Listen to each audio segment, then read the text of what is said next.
In this tutorial, we're going to take a look at the tools down here below the whiteboard. And I'm going to talk about the undo and redo in a moment, but I need to have something to undo or redo first. So I'm going to start with the pencil tool. And so I'm going to write a little equation out here. And of course, you have 5 different colors to work with. So if I want a little variety, maybe you can change the colors.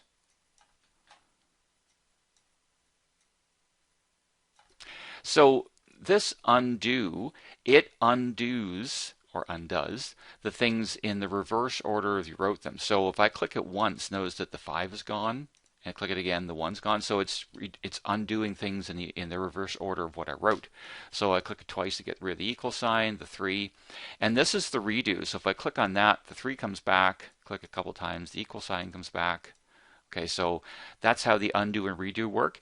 Now, this clears everything. If I click on that, everything will disappear, and I'll do that in a moment. But I want to talk about the eraser first. So if you click on the eraser, so I'm touching the 5 with that top corner of the eraser, so I can click that. You can also click and drag, so everything in the box is gone. Okay, so and again, I can undo all that too and put it back. So the clear all, and it asks you, are you sure that you want to clear everything? So if you say yes, then everything's gone. Okay. So that's the first, I guess, 5 tools. Now for the selection tool, let's go to the pencil here. So for the selection tool, you can move things you wrote. Okay. The only problem is, X is actually 2 different things. There's a slash that way and that way. So in order to move it, you have to grab every single part. So that's one of the bad things about writing. To move them somewhere else is a little bit more complicated. The text box thing, though, so notice that the color green is shown here. So if I make a text box now,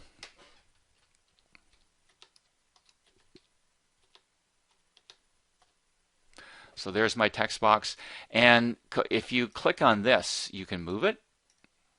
Okay, so that's the even if you're in the pencil. Okay, so I would be writing if I clicked here. So if I want to move that text box, I click on the hand tool, and as soon as you see this, I can move it. Now, if I grab a hold of a corner, I can make it bigger, or I can make it smaller. It takes a bit of practice to get the size that you want. So that's the nice thing about the text box. You can actually move it all at the same time. But this here doesn't move it. You need to have that symbol in order to be able to move it. There's several shapes here. So if you want to draw a circle, for example, now it comes up with a standard size. So again, go back to the selection tool, click on it, and if you grab a corner, you'll make that circle smaller or larger. If you grab a side, you're going to distort it and make an oval. Okay, so just keep that in mind when you're drawing things. And same with a square. You can actually make a rectangle with a square by grabbing one corner, okay, to make it bigger or smaller. Now I'm going to do a line here. Now it defaults back to the hand tool. So if I want to draw another line, I need to click on that again. Okay, so or a parabola. So the tool, these shapes don't stay active.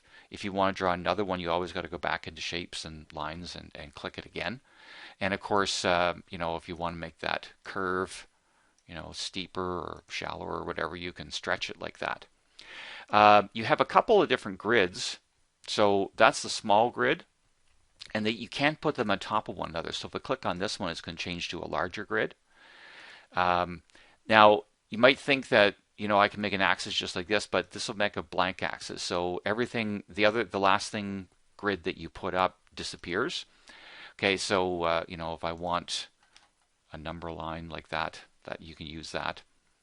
Now to upload an image, let's clear everything here. So you need to have taken an image and saved it somewhere. So I already did that. So I have this on my desktop here, this math question from a textbook. I took a screenshot of it. And it just takes a few seconds for it to come up. And again, you can move it around. One suggestion, if you're taking pictures of something, try to take a picture of just what the question is. So if you have a whole bunch of other stuff here from another question, then it kind of takes up part of the screen and you don't have as much room to work. And of course, you can make it smaller or bigger. You can also rotate any object too. If you grab this, like let's say you took a picture of it with your phone and it was on its side, so you can actually fix it like that by rotating it. So now my stuff is your saved chats and whiteboards. So if you click on that, and these are the saved whiteboards. So if you want to get out of this, you can just doesn't really matter what I have here. Click on something or the whiteboard.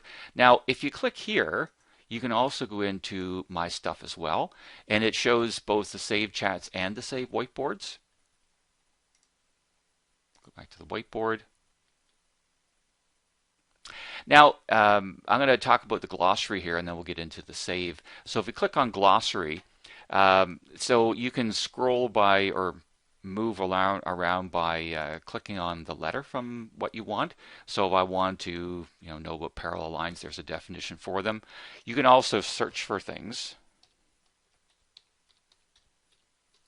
So let's say you wanted to know what supplementary was. So if you click on that, so it gives you a definition of what supplementary means. And again, if you click here, that's gone. So let's say that you wanted to save a whiteboard. I have a second one up here. I made this little question up. So let's say you want to save this. Maybe the class is just about over and you did this and you want to ask a tutor this on Mathify. So if we click on save, and it'll come up here. So we'll just call it math question. Graphing question. So if we click on save, now it's going to ask me if I want to go to my stuff or continue working. So I want to go to my stuff. So there's my math question right there in my stuff. And if you were on the whiteboard, and let's say you had erased everything. So let's click on that to get rid of a panel. And maybe I'm going to click on this and get rid of everything. Gone. Okay. Oh, I forgot to ask my question. So if you go back to my stuff, here's my save whiteboard. There's my math question. So if I click on it, I can load it on the whiteboard and then invite a tutor to come and help me with it. Or if you did something, and so it saves all the tabs. So there's the question right there. If you did something, so I go into my stuff again here, save whiteboards. If you want to share this with someone, you can click on it. And the last time I just clicked on load on the whiteboard, you can get a sharing link too. So if you generate that, and then you can actually you could highlight this, but some of the characters are behind this. So if you click on this, it'll copy it to the clipboard, and you can paste that link into an email or something. So. And let's go back to the whiteboard. And so that's how that's all the different tools and how they work and what you can do with all of those to get help on Mathify. And that's the end of the tutorial.